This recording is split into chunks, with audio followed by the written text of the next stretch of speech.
Get started. Sounds good. Hey everyone, this is Ken Klippenstein with TYT Investigates. I'm here with Irvin McCullough. He's a national security analyst with the Government Accountability Project. We've got whistleblowers on the brain now with the discussion about the whistleblower that has apparently come forward to the intelligence community to the Congress to try to disclose misconduct on the part of alleged misconduct on the part of President Trump. And Irvin's an expert on this stuff. National security stuff tends to be really arcane. So I was excited when we kind of had a news peg for him to explain, what's wrong with the whistleblower system. And I think that's important to people even people that don't work in government, because that affects the number, how many whistleblowers we actually get. If we don't have a great system in place to protect them, we're not going to get much in the way of disclosure, because why is someone going to want to sacrifice himself if there isn't the reasonable expectation of not getting in huge trouble or destroying your career over it.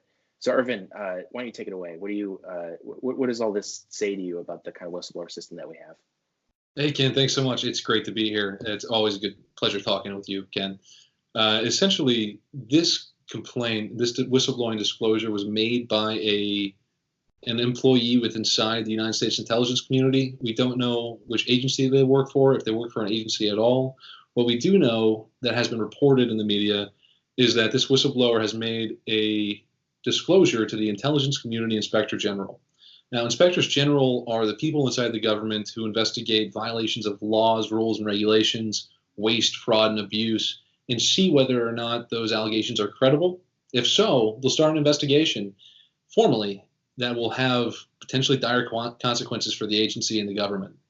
What this whistleblower said was that, according to the New York Times and the Washington Post, was that the president of the United States had engaged in some type of quid pro quo with the Ukrainian government, trying to get the Ukrainian government to investigate Joe Biden's son, Hunter Biden.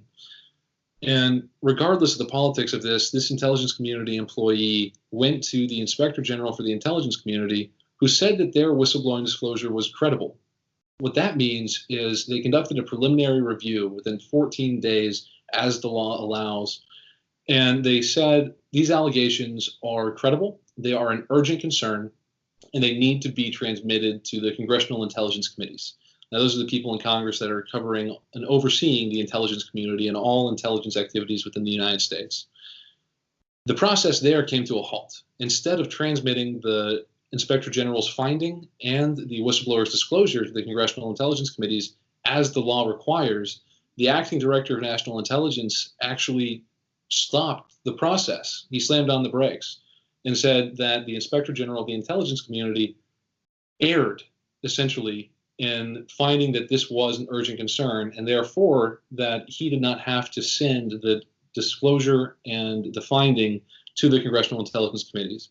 As a response, the House Intelligence Committee subpoenaed the whistleblowing disclosure from the Director of National Intelligence. Now there's a legal battle brewing about who should have access to that. So let me get this straight. Someone, an inspector general, can think that a whistleblower disclosure is credible, and then the acting director of national intelligence, they can just step in and say, no, we're not going to do that. They have the authority to do that? They do not have the authority to do that, and that's what so much of this trouble is about.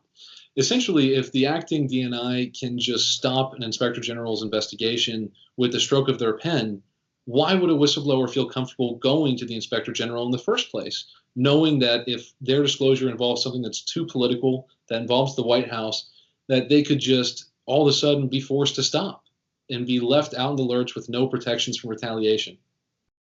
So how would you describe to an ordinary person that doesn't have the expertise that you do in this extremely complex world, which unfortunately means that then just sort of people in that world are talking about it, which is a problem, because what the intelligence committee does affects all of us, and so I don't think it's good to leave the guarding of the hens to the wolf. I feel like I feel like the public should have some say in how the oversight is conducted. So how would you go about explaining how things could be improved so that we could get so that these whistleblowers can enjoy reasonable protection that doesn't seem to be happening right now? So essentially, the first thing that needs to happen is that this disclosure needs to find its way to the House Intelligence Committee and the Senate Intelligence Committee. That's the law that has to happen. But in this case, we do have, like you said, Ken, the wolves guarding the hen house, the foxes guarding the hen house.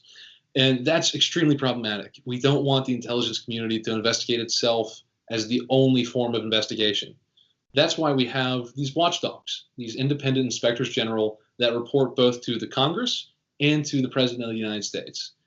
Sometimes that dual reporting requirement gets people in trouble and it causes fights. Because if the president doesn't like the Congress and the Congress doesn't like the president, then there might not be an investigation. The inspector good thing that's not the case right now. Exactly. Yeah, that's why the inspector is our place. On the one hand, he could take the disclosure straight to the congressional intelligence, but he get fired by the president if he did that. On the other hand, he could refuse to give that to the congressional intelligence committees, and they'll be mad at him too. It's a really big lose-lose here, and he has pretty much the most thankless job in Washington, D.C.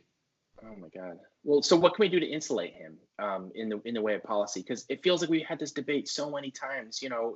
Going back to Nixon, how have we not resolved a lot of these things? I mean, in the 60s, we had all these questions of how are we going to. Obviously, it's not easy to conduct oversight of things. Certain things need to be kept secret, and that creates tension.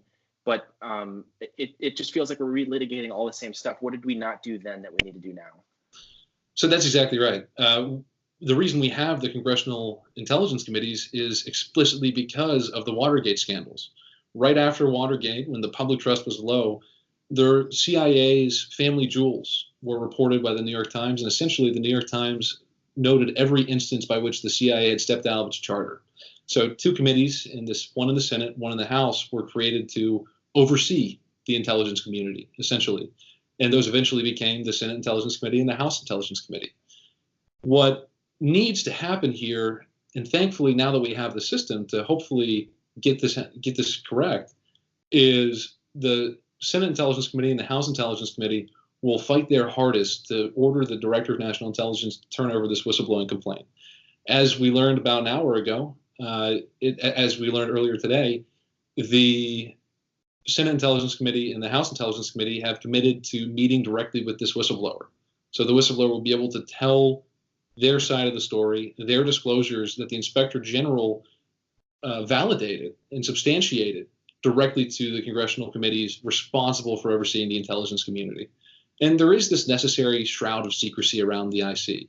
We don't want America's adversaries learning classified material that could do damage to our national security and the American national security. But at the same time, there needs to be an accountable system of oversight. The Inspector General needs to be independent. They need to act with integrity. They need to oversee the intelligence community as strongly as possible. That's their mandate. In a letter to the House Intelligence Committee, the Inspector General of the intelligence community told Adam Schiff, the chairman, that the acting director of national intelligence was making it impossible for him to do his job. Essentially, that means it's impossible for the intelligence community to have oversight. We're really in a bad spot here. All right, everyone. Once again, that's Irvin McCullough. He's a national security analyst with the Government Accountability Project. I encourage you guys to follow him on Twitter. I've benefited a ton from his kind of translating this to a mouth-breathing person such as myself who doesn't understand these sort of like very complicated legal ins and outs, and he's very good at that. So thanks so much for joining us, man.